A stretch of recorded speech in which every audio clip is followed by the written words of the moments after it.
Good evening, everyone. Mwese. We are so glad to meet once again in this evening fellowship. Turashimana ko twongeye guhura muri akanya muri materaniro. It is such a blessing of God to be able to share His word. Numugisha Imana kubona akanya ko gusangira ijambo ry'Imana. Let's pray and we begin. Dusenge dutangire. Our Heavenly Father, we thank you for this evening. Atamuje tugushimiye umugoroba. Lord, we thank you for your love and mercy. Tugushimira urukundo n'impuhwe zawe. Now you have allowed us this time to share your word. Twemera akanya mu gusangira ijambo ryawe. I pray for our hearts, Lord. Senge imitima yacu Mwana. Allow us to receive your word as it is. Twemera twakira ijambo ryawe nk'uko riri. Please allow us to throw away our thoughts so that we can believe only in your word. Twemera dushyira hasi ibitekerezo byacu twemera ijambo ryawe gusa. We believe that, Lord, you are ready to work for us and pour abundant blessings in our life. Twiringiye kubasha kudukorera kandi ukaduha umugisha mwinshi mu buzima bwacu. We thank you. Turagushimye. We pray all these things in the name of Jesus. Kandi sonze byose twizeye mu izina rya Yesu. Amen. Amen. So tonight we're going to read in the book of 2 Kings. Kuri umugoroba tugiye gusoma Abami ba kabiri. Please, you can open the book of 2 Kings chapter 5. Abami ba kabiri ibice ni bitanu. Yes. Now here there is a story of Naaman. Ni inkuru y'umugabo Naaman. We will read from verse 1 up to verse 14. Turava ku murongo wa mbere tugeze ku wa 14. 2 Kings chapter 5 verse 1 to 14. Abami ba kabiri ibice ni bitanu umurongo wa mbere kugeza ku wa 14. Now Naaman, commander of the army of the king of Syria, was a great and honorable man in the eyes of his master. By him the Lord had given victory to Syria. He was also a mighty man of valor, but a leper. Naaman umugabo w'ingabo z'umwami Syria yari umutoni kuri shebuja kandi w'umunyacyubahiro kuko ari we Uwiteka yeshaga Abasiriya kunesha. Yari umugabo w'umunyamaboko w'intwari ariko yari umubembe. And the Syrians had gone out on raids and had brought back captive a young girl from the land of Israel. She waited on Naaman's wife. Icyo gihe Abasiriya bajya gutabara bakarema imitwe y'abanyazi. Bukeye bajya mu gihugu cya Israeli banyagayo umukobwa muto umuja wa Mukanamani. Then she said to her mistress, "If only my master were with the prophet who is in Samaria, for he will heal him of his leprosy." Bukeye umuja abwira nyirabuja ati icyampa databuja agasanga umuhanuzi w'i Samaria yamukiza ibibembe. And Naaman went in and told his master, saying, "Thus and thus says the girl who is from the land of Israel." Naaman ajya kubwira shebuja ibyo umuja waturutse mu gihugu cya Israeli yavuze. Then the king of Syria said, "Go now, and I will send a letter to the king of Israel."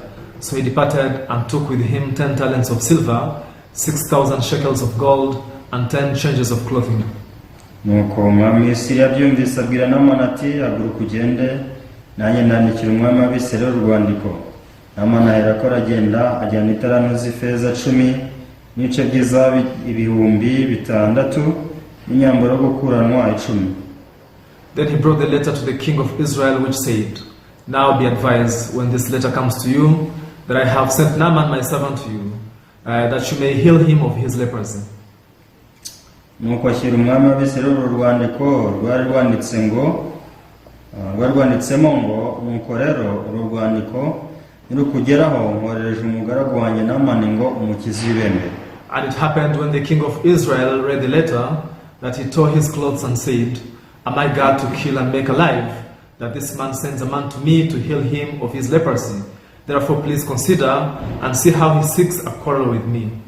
Umwami w'Abisirayeli amaze gusoma urwo rwandiko ashimura imyenda ye aravuga ati ariko uwo mugabo kunyorereza umuntu ngo muvure ibibembe ni nge Imana yica kandi ikabeshaho. Nuko nimubitekereze ndabinginze mumenye ko ari ukunyendereza. So it was when Elisha the man of God heard the king of Israel had torn his clothes, that he sent to the king saying, "Why have you torn your clothes? Please let him come to me, and he shall know that there is a prophet in Israel." Nuko Elisha umuntu w'Imana yumvise ko umwami w'Abisirayeli yashishimuye imyenda ye amutuma ati niki gitumye ushishimura imyenda yawe? Mureka nsange aramenya ko muri Israeli harimo umuhanuzi. Then Naaman went with his horses and chariot, and he stood at the door of Elisha's house. nuko Naaman araza azana n'amafarashi ye n'amagare ye ahagarara ku muryango w'inzu ya Elisha. And Elisha sent a messenger to him, saying, Go and wash the Jordan 7 times, and your flesh shall be restored to you, and you shall be clean. Elisha aherako amutumaho ati, genda yuhagire muri Yorodani 7, umubiri uzasubira uko wari uri, nawe uzaba umanutse. But Naaman became furious and went away and said, Indeed, I said to myself, he will surely come out to me and stand and call on the name of the Lord his God, and wave his hand over the place and heal the leprosy.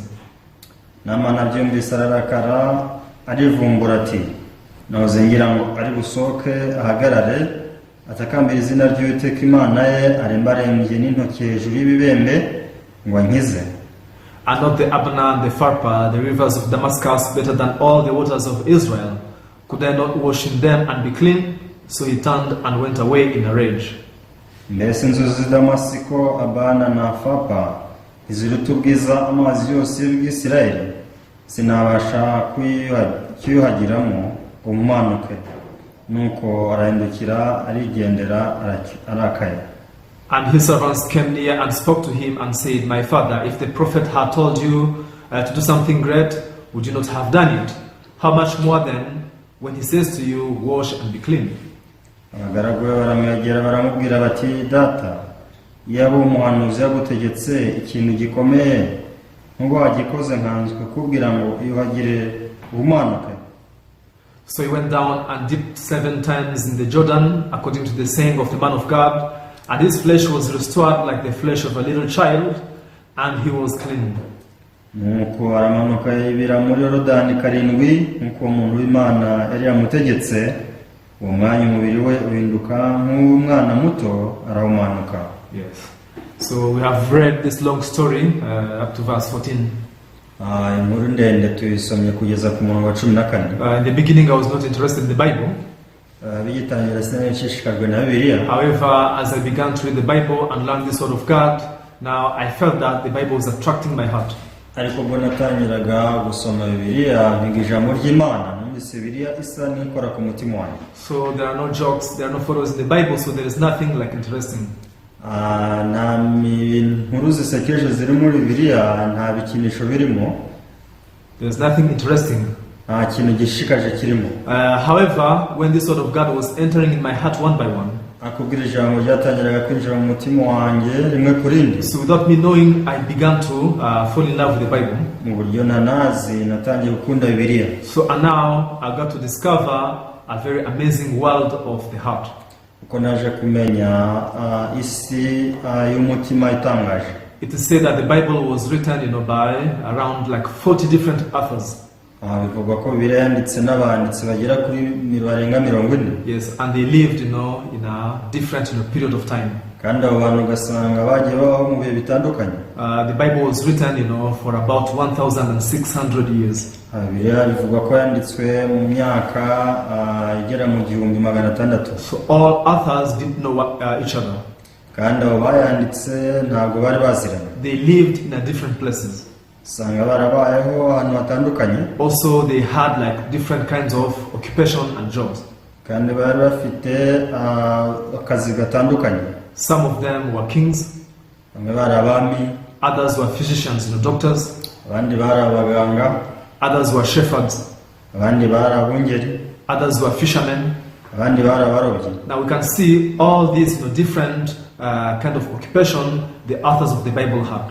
Bari bafite tushobora kubona imirimo itandukanye aba bantu banditse Bibiliya bari bafite. And they lived in a different period of time. Kandi bakaba baragiye babaho mu myaka igiye itandukanye. Now they were staying in different countries. Bakava mu bihugu bitandukanye. And most of them didn't know each other. Ndetse benshi ntibari baziranye. However, something surprising is that now all of them, talked about only one point. Ikintu gitungurana rero ni uko usanga bose baragiye bandika ku kintu kimwe. How amazing is that? Ese bitangaje bingana iki? Now imagine if you go to a library. Ibaze ugiye mu nzu y'isomero. And now you collect like 66 different types of books. Hanyuma ugatoranya ibitabo 36. And you read every single one of them. Hanyuma ukabisoma byose. Do you think they will all hit one point? ese koko uzasanga bivuga ikintu kimwe? Do you think the object or the target will be the same? ese koko uzasanga ibyo bishaka kuvuga ari kimwe? I don't think so. siko bimeze. Now, normal authors of the books in this world, abanditsi basanzwe muri iyi si they talk about different things. bavuga ku bintu bitandukanye. However, this Bible, ariko ibi Bibiliya, all the books now form a harmony. ibi bitabo bigiye biyubatse ubumwe. So this is something, very amazing that we can find in the Bible. iki ni ikintu gitangaje twabona muri Bibiliya. This is why we say that this Bible is the Word of God. impamvu tuvuga ko Bibiliya ari ijambo ry'Imana. God is the one who inspired all the authors to write, His heart. Imana niyo yakoreye mu mitima y'abanditsi kugira ngo bandike umutima wayo. Now the story that we read today, nk'uko twasomye uyu munsi, now the Bible is talking about Naaman. Bibiliya ivuga kuri Naaman. So now when you read different stories in the Bible, rero usomye inkuru zitandukanye muri Bibiliya, in many places you can see the story of like sickness, disease and so on. hari inkuru usanga zivuga uburwayi ndetse n'ibindi bintu. So now when someone is sick, rero umuntu arwaye, who can determine whether the person is sick or he is well? se ninde wagena ngo uyu muntu arwaye cyangwa ni muzima? It is not the patient himself. ntabwo ari umurwayi ubwe. Now the doctor is the one to check, now to test, and now to determine whether you are sick or you are well. ahubwo umuvuzi ni ugomba kugenzura akareba neza niba uri muzima cyangwa se ukirwaye. So even if I may think that I'm okay, rero nubwo njye nakwibwira ati ndi muzima, but now after the doctor examines my body, ariko muganga amaze gusuzuma umubiri wanjye, and then he says you have a certain disease, a certain sickness, akambwira ati hari uburwayi ufite ubana nabwo. in that case now my feeling or my thought will be meaningless. icyo gihe rero uko niyumva ntacyo bizabivuze. But now the word of the doctor will be the most important one. ahubwo ijambo ry'umuganga niryo rizaba ari ingenzi. On the other hand, even if you may think that you are sick, rero mu ruhande rumwe nubwo wakubwira ngo urarwaye, but if the doctor says that no, you are okay, ariko muganga niwe wavuze ngo uri muzima, then what matters is the word of the doctor. icy'ingenzi ni ijambo rya muganga. Now it is the same also with the faith life. icyo kimwe rero n'ubuzima bwo kwizera. Now, what is the most important between our feelings and the word of God? ese ni irihe tandukaniro hagati y'uko ibintu tubyumva n'ijambo ry'Imana? What is the difference between our thoughts and the word of God? itandukaniro ry'ijambo ry'Imana n'ibitekerezo byacu. Now, Satan, who wants people to perish, satani ushaka abantu barimbuka, he makes them despise the word of God. atuma basuzugura ijambo ry'Imana. He makes them, believe in their own understanding, their own feelings more than what Bible says. atuma abantu bizera imyumvire yabo ko bari kwiyumva kurusha ijambo ry'Imana. Now we can say that God is the spiritual doctor. rero tuvuge ko Imana ari umuganga mu buryo bw'umwuka. So now when you go before God, rero igihe ugiye imbere y'Imana, what God says, it is what matters than what you think. icyo Imana ivuga nicyo cy'ingenzi kuruta icyo watekereza. Now this is the foundation of faith to believe in God. bivuze ngo iyi niryo ntangiriro kwizera Imana. When that part is not clear, nubwo icyo gice cyaba kidasobanutse, the rest of your faith life will be like wrong. You will go astray. ubundi buzima uzaba bwo kwizera ntibuzaba ari bwo buzayoba. Now here the Bible talks about Naaman, who was a leper. rero hano biravuga Naaman wari umubembe. However, when you read 2 Kings chapter 5, verse 1 and verse 2, iyo usomye Abami ba kabiri ibice bitanu umurongo wa mbere n'uwa kabiri. so let's first of all read verse 1. reka duhere ku murongo wa mbere. Now Naaman, commander of the army of the king of Syria, was a great and honorable man in the eyes of his master, because by him the Lord had given victory to Syria. He was also a mighty man of valor, but a leper. Naaman umugabo w'ingabo z'umwami wa Syria, yari umutoni kuri shebuja kandi w'umunyacyubahiro, kuko ari we Uwiteka yaheshaga Abasiriya kunesha. yari umugabo w'umunyamaboko w'intwari, ariko yari umubembe. Now here the Bible describes Naaman in one amazing way. hano biri gusobanura Naaman mu buryo butangaje. How is Naaman? Naaman yari iki?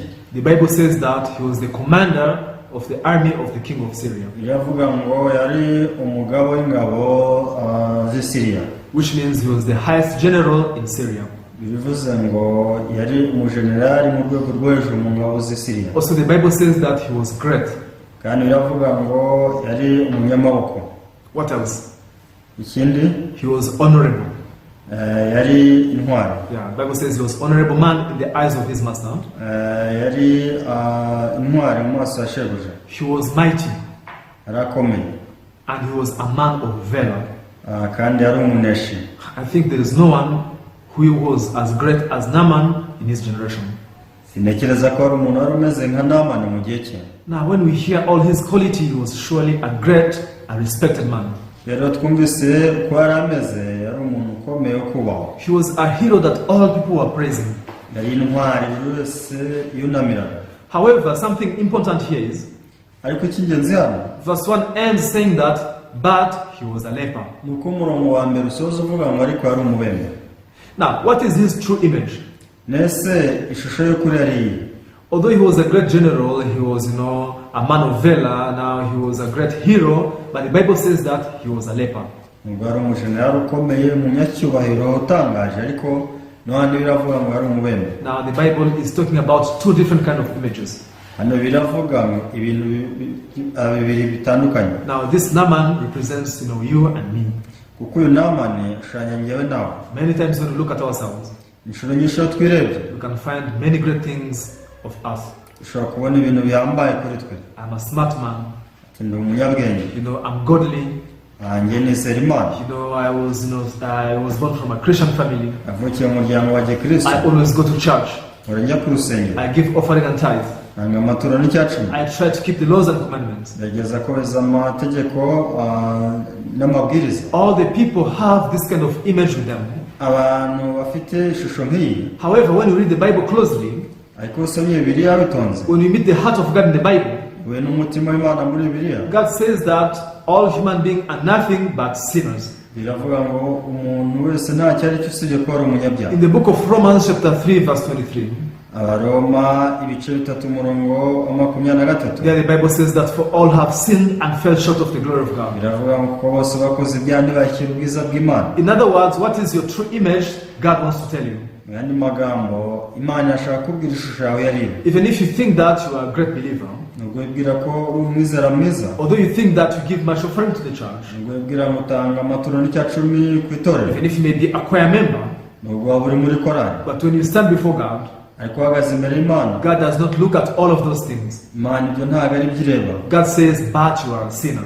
Imana yavuga ngo ariko uri umunyabyaha. Even if you may be an evangelist, nubwo waba umuvugabutumwa, even if you may be a preacher, nubwo waba umubwiriza, now all human beings when they stand before God, buri wese yahagaze imbere y'Imana, God does not look at all of those conditions. Imana ntabwo ireba ibyo byose. God says that, but you are a sinner. Imana yavuga ati ariko ntiwandi uri umunyabyaha. Now this was the true image of Naaman. iyi niyo yari ishusho y'ukuri ya Naaman. Yes, all people were praising him. Yes, you are a great general, you are our hero.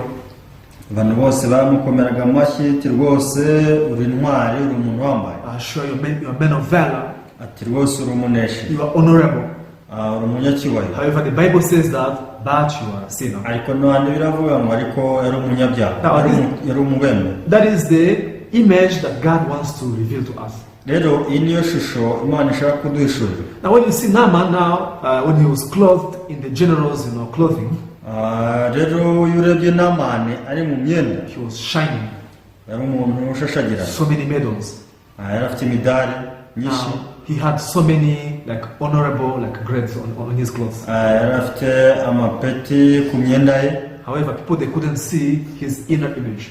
Yatumaga abantu batabasha kureba uwo yari we imbere. People they couldn't see now the state of his skin, the state of his flesh. Ntabwo abantu babasha kubona ku mubiri uko ameze. Who knew the state of his flesh? Ese ninde wari uzi uko ameze mu mubiri we? Only God. Imana yonyine. God can't be hidden anything. Imana ntacyo wahisha. Nobody knew Naaman was a leper. Nta muntu wari uzi ko Naaman ari umubembe. However, God is calling him, but you are a leper. Ariko Imana iri kumubwira ngo ariko uri umunyabyaha. Who makes us decorate ourselves with all these glorious things? Niko abantu bagerageza kwitaka ibyo bintu by'ikuzo. Who makes us decorate ourselves with great things? Ese ninde utuma twitaka ibyo bintu byose twikuzo? That is not God. Yo ntabwo ari Imana. Because the image of us spoken by God, ishusho yacu Imana itubwira, God says that you are a sinner. nuko nta kintu usibye kuba abanyabyaha. Although you are a choir member, waba uri umuririmbyi, even though you are an evangelist, waba uri umuvugabutumwa, even though you may be a pastor, waba uri umupasiteri, although you may be an exemplary and a good person in your community, waba uri intangarugero mu gace k'iwanyu, but God knows what is deep inside where people can't see with their eyes. ariko burya Imana izi imbere aho abantu batabasha kubona. This is why God says that you are a sinner. Imana ivuga ngo uri umunyabyaha. Now, why does God want to reveal this inner, part or this inner image of us?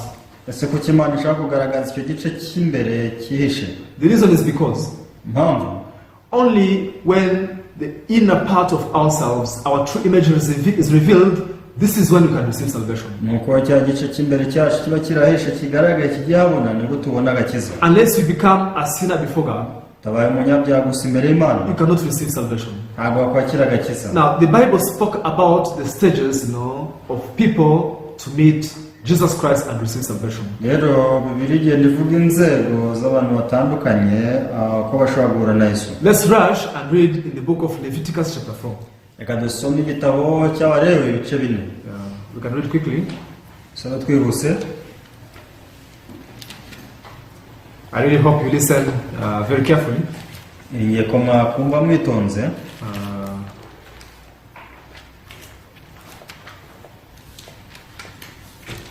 Yes, Leviticus chapter 4. Now, I want us to read just 2 verses. Abalewi ibice 4 ndashaka gusoma imirongo 2.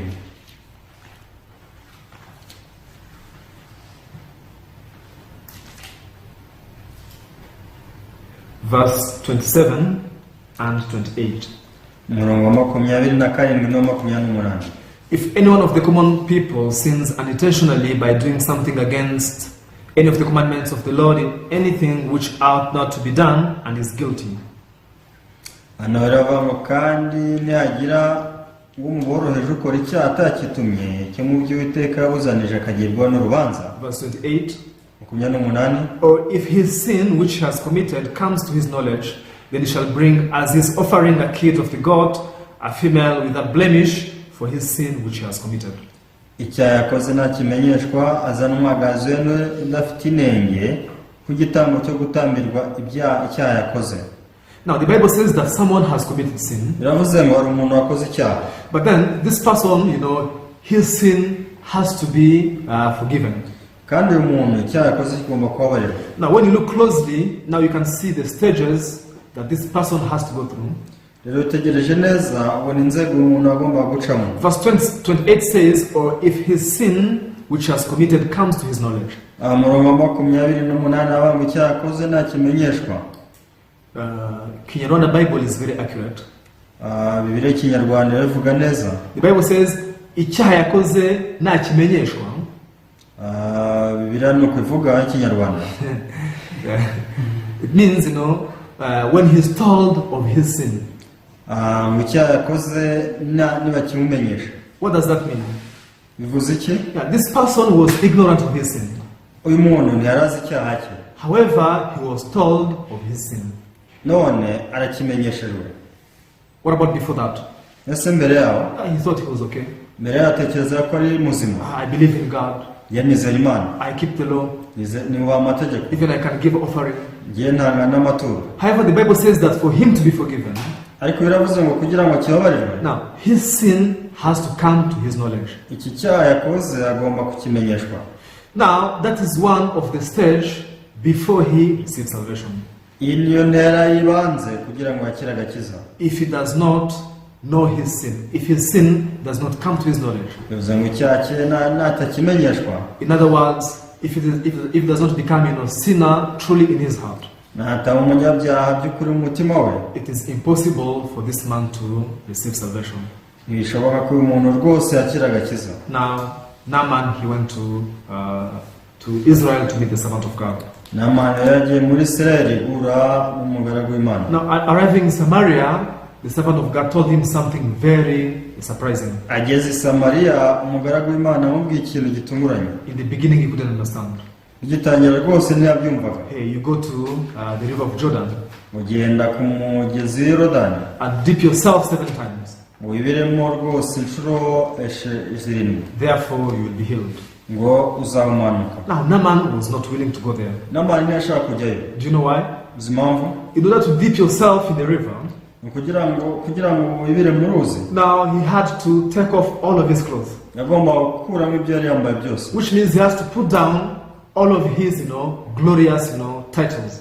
bivuze ngo yagombaga gushyira hasi wa mwanya yari ariho w'ikuzo, And he has to remain only a leper.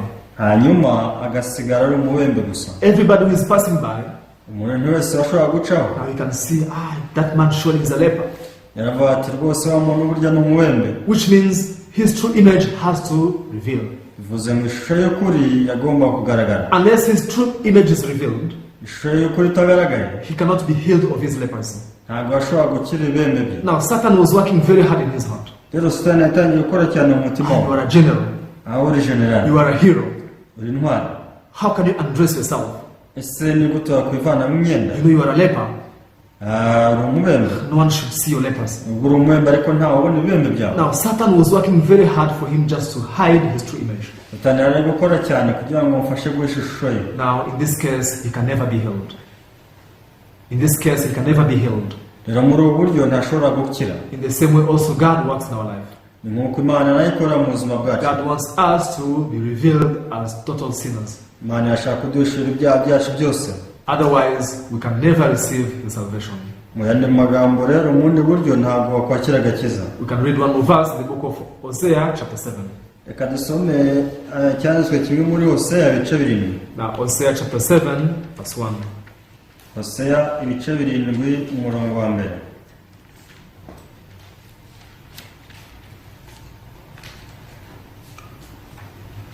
The Bible says, when I would have healed Israel, then the iniquity of Ephraim was uncovered, and the wickedness of Samaria, for they have committed fraud, a thief comes in. A band of robbers takes spoil outside. biravuga mu gihe nashakaga gukiza Isirayeli, gukiranirwa kwa Efurayimu kwahereye ko kurahishurwa, n'ubugome bw'i Samaria nabwo, kuko bakora iby'ibinyoma, umujura yinjira mu cyuho, kandi igitero cy'abambuzi kikamburira ku gasozi. Now we can relate this verse to the story of Naaman that we are sharing. dushobora kugera ni inkuru n'ibya Naaman twaze tuganira. So here the Bible says that when I would have healed Israel, then the iniquity of Ephraim was uncovered. Yavuze ngo ubwo nashakaga gukiza Isirayeli, gukiranirwa kwa Efurayimu kwarahishurwa, and the wickedness of Samaria. ndetse n'ububi bw'i Samaria. When God was to heal Naaman, Imana ubwo yashakaga gukiza Naaman, now his leprosy was uncovered. ibibembe bye byaratwikuruwe. His evilness now was exposed. Bivuze ngo ububi bwe bwagiye habona. Now, before salvation, before the healing, Naaman was not considering himself as a general anymore. Mbere y'agakiza rero Naaman yibwiraga ko ari umujenerali. He was not considering himself a general anymore. Amaze kumenya ko ari umubembe ntiyongeye kwibwira ko ari umujenerali. When he stood in front of the river of Jordan, guhagarara imbere y'uruzi rwa Yorodani, he was not a general anymore. ntabwo yongeye kuba umujenerali. He was not a man of valor anymore. Ntabwo yari akiri umuntu w'umuneshi. Because everything was put down. Kwa ku bintu byose byari byagiye hasi. He was nothing but a leper before the way of salvation. Nta kindi yari cyo usibye kuba umubembe mbere Now, y'agakiza. God wants to guide us in this way. Imana yashaka kutuyobora muri ubu buryo. However, Satan deceives us to hold our true image. Ariko Satani aradushuka agatuma tutamenya ishusho yacu. Now, in front of Jesus, Mbere ya Yesu, in front of the way of salvation, mbere y'agakiza, people, they don't think that they are sinners. abantu batekereza ko ari abanyabyaha. They think I'm a good Christian. Baribwira bati njyewe ndi umwizera mwiza. I have observed the commandments of God.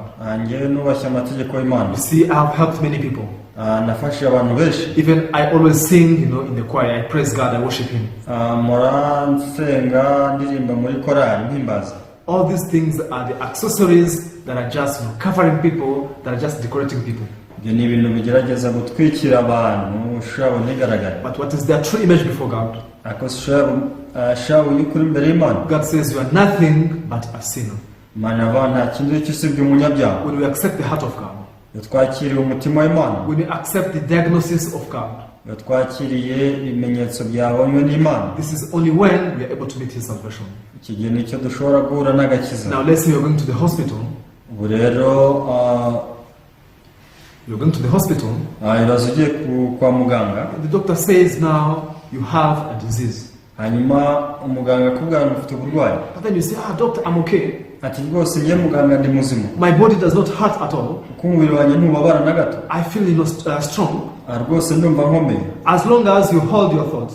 Igihe cyose ugiye hagati ibitekerezo byawe. You'll never take the medications. Ntabwo uzakira ubuvuzi. You'll never take the medicine from the doctor. Ntabwo uzakira imiti ivuye kwa muganga. When can you accept the medication from the doctor? Ese ni ryari uzakira imiti ya muganga? When you become the sick person as the word of the doctor said. Ni igihe uzahinduka urwaye ushingiye ku magambo muganga yakubwiye. Now in the same way, now we can see Satan working very hard in the heart of Naaman. Tubasha kubona ko Satani ari gukora cyane mu mutima wa Naaman. On the other hand, God was working to lead him in the way of salvation. Andi magambo Imana yari gukora kugira ngo amuyobore ku gakiza. So as I said in the beginning, Naaman stands for all of us. Nkuko nababwiye ntangira, Naaman aduhagarariye twese. Now the Bible talks about the will of God. Birivuga ku bushake bw'Imana. For this is good and acceptable before God our Savior.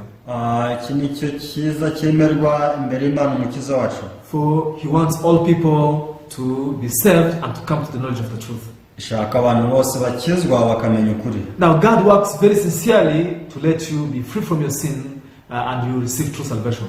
Rero Imana ikora n'imbaraga nyinshi kugira ngo uhoke ku cyaha wakira agakiza bukuri. On the other hand, Satan also is working very hard so that you may not meet the way of salvation.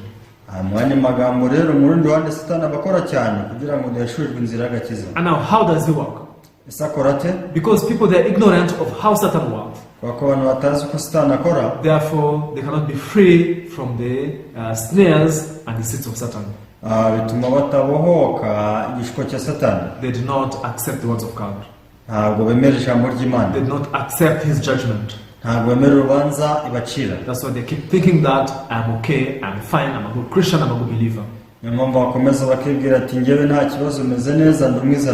However, the Bible says, when I would have healed Israel, what did God do? The iniquity of Ephraim was uncovered. And the wickedness of Samaria also was uncovered. When God was to heal Naaman, his leprosy was uncovered. Now, his true image, his true skin was exposed to everyone. All of us, we have these two different images. However, when you go before God, God does not acknowledge our goodness. God does not acknowledge, our works. God says you are nothing but a sinner. Since we are born from Adam, automatically we became sinners, regardless of what you do. Even if you may spend the whole of your life helping people, trying to read the Bible, only doing good things, when you stand before God, God says you are nothing but a sinner. So just like Naaman now undressed all of his glory and all of his shining clothes, as he undressed them, in the same way God wants us to undress all things we have used to decorate ourselves. And now this is how we can meet Jesus Christ. Jesus Christ cannot just work for you unless you accept your true image. There are so many lepers in the country of Israel, but how many were healed? I'm trying to speak loudly. Recently someone sent me a message and said, your sermons have a very low voice, sometimes I cannot listen. Please,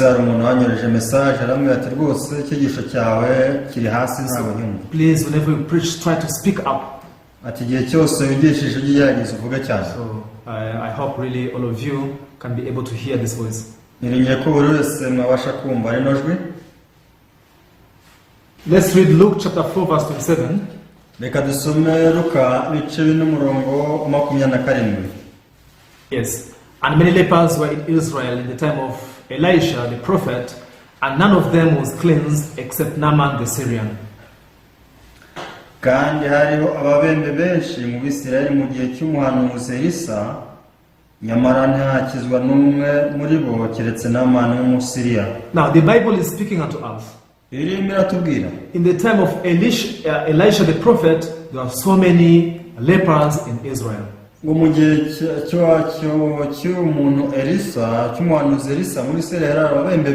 now, how many of them were cleansed of their leprosy? No one except only Naaman the Syrian.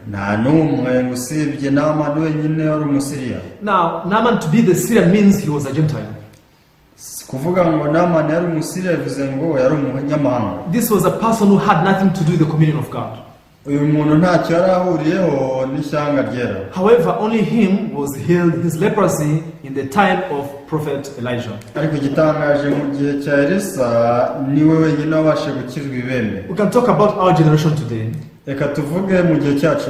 Now, there are so many sinners in the world. But now, how many of them are able to be saved of their sin? Only those who acknowledge God, I'm not godly, I'm not a good person, I'm nothing but a sinner.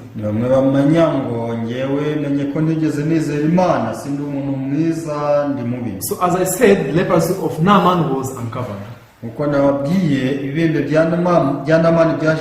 God was very happy with that. And now Naaman could be healed of his leprosy. What about the rest of other lepers? Do you know how they thought? Yes, although we are lepers, but we are the Jews. We are Israelites. We are the people of God. They never stood as true lepers before God. Now this is the problem of so many people. Now God wants us to stand before Him as complete and total sinners. Only this person can receive the salvation of Jesus. Only this person can discover the way his sins can be forgiven. So I really hope that as we believe in God, we may know how is the judgment of God. You know, when you stand before God, you know what kind of image or what kind of judgment does God speak to you? That is the most important thing. So we shall meet the grace of Jesus and be able to receive His works and His salvation.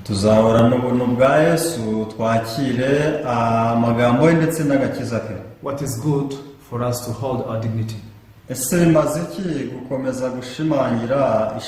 What is good for us to hold our pride? There is nothing good in that. The Bible says that we are nothing but sinners. In that way, you shall be able to meet the way of salvation of Jesus. And by believing the works of Jesus, Jesus will tell you that neither do I condemn you. Now you are righteous. Now you are holy.